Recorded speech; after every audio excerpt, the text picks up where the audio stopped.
সুস্বাদু হাঁস মাংসের রেসিপি আজকে আপনাদের দেখাবো যে এই রেসিপি কিভাবে বানানো হয়। আমি এখানে একটা 1 কিলো সাইজের বড় রেখে হাঁস নিয়ে নিয়েছি। এটাকে কাটার পর এর শরীরের থেকে পালকগুলোকে ছাড়িয়ে দিয়ে আমি গ্যাসে একে একটু ছোট ছোট যে পালকগুলো থাকে সেগুলোকে হলুদ মাখিয়ে পুড়িয়ে দিচ্ছি। সারা শরীরের থেকে এই পুড়ে যাওয়ার পর মাংসটার একটা আলাদা টেস্ট আসে, যার কারণে আগুনে একে পোড়ানো অতি অবশ্যই প্রয়োজন। শীতকালীন হাঁস মাংস অতি সুস্বাদু এবং লোভনীয় খাবার। পশ্চিমবঙ্গের উৎকল সোসাইটির মধ্যে এই খাবারের প্রচলন সব থেকে বেশি দেখা যায়। ভারতবর্ষের বিভিন্ন শহরেও এই হাঁস মাংসের চল প্রচুর আছে।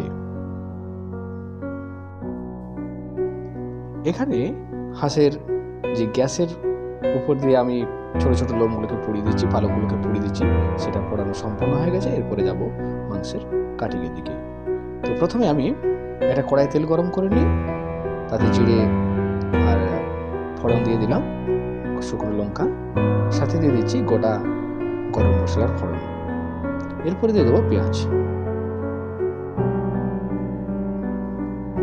কুচি কুচি করে রাখা পেঁয়াজকে দিয়ে আমি পেঁয়াজকে ভেজে নেব যত দ্রুত সম্ভব। পেঁয়াজ লাল হয়ে আসার সাথে সাথে আমি তাতে অ্যাড করে দেব রাখা আছে রসুন, তাকে আমি অ্যাড করব। প্রায় ভাজা হয়ে আসছে।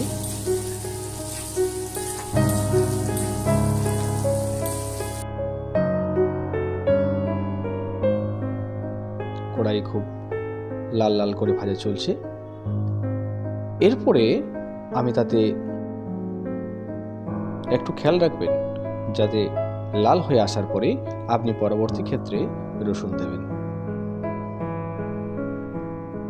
সাথে আমি কাঁচা লঙ্কাও অ্যাড করে দিয়েছি।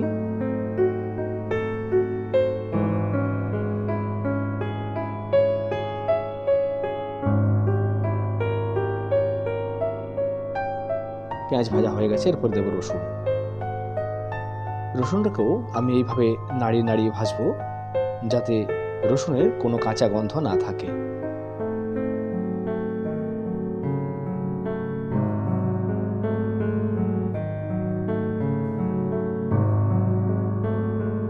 প্রায় ভাজা হয়ে গেছে। আমি এদিকে একটা পেস্ট বানিয়ে নেব মশলা, কিছুটা দিয়ে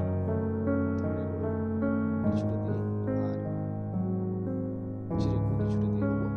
এভাবে জল দিয়ে আমি ওটাকে একটা পেস্ট বানিয়ে নেবো আগের থেকে, কারণ জলে ভিজিয়ে রাখলে পেস্টটা অনেক নরম হয়ে যাবে।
আমি কালারের জন্য কাশ্মীরি মরিচের গুঁড়ো দিলাম যাতে দেখতে সুন্দর লাগে এবং একটা আলাদা ফ্লেভারও পাওয়া যাবে।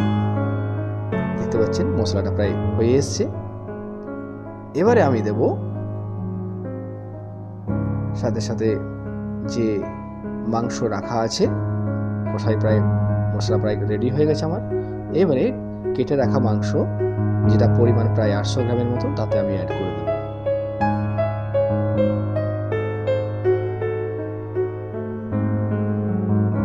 এবারে এটাকে আমি কষাতে থাকবো বেশ কিছুক্ষণ, প্রায় 25 মিনিট ধরে কষাবো।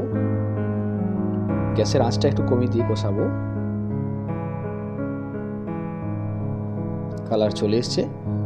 এবারে আমার কষানো প্রায় হয়ে এসছে। এটাকে আমি প্রেসার কুকারে 2টো সিটি দিয়ে দেবো। দ্রুতও হবে এবং টেস্টফুল হবে। 2টো উদ্দেশ্যে দেওয়া হবে, যদিও হাঁসটা বেশি বয়স নয়, তাও প্রেসার কুকারে দিলে মাংসটা আরও সুসিদ্ধ হয়ে যাবে। তো দেখতে পাচ্ছেন মাংসটা প্রায় কষানো কমপ্লিট। এরপর আমি এতে প্রেসার কুকারে দিলাম। প্রেসার কুকারে 2টো সিটিও দেবো, তার বেশি দেওয়া চলবে না। এরপরে ওটাকে নিয়ে ঢাকা দিয়ে দিলাম।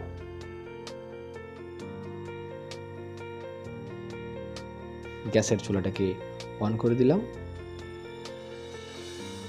এইভাবে সুস্বাদু হাঁস মাংসের রেসিপি আপনাদের সামনে উপস্থাপনা করলাম। যাই হোক, চ্যানেলটিকে যারা এখন সাবস্ক্রাইব করেননি তারা নতুন নতুন ভিডিও পাওয়ার জন্য অবশ্যই সাবস্ক্রাইব করে নেবেন।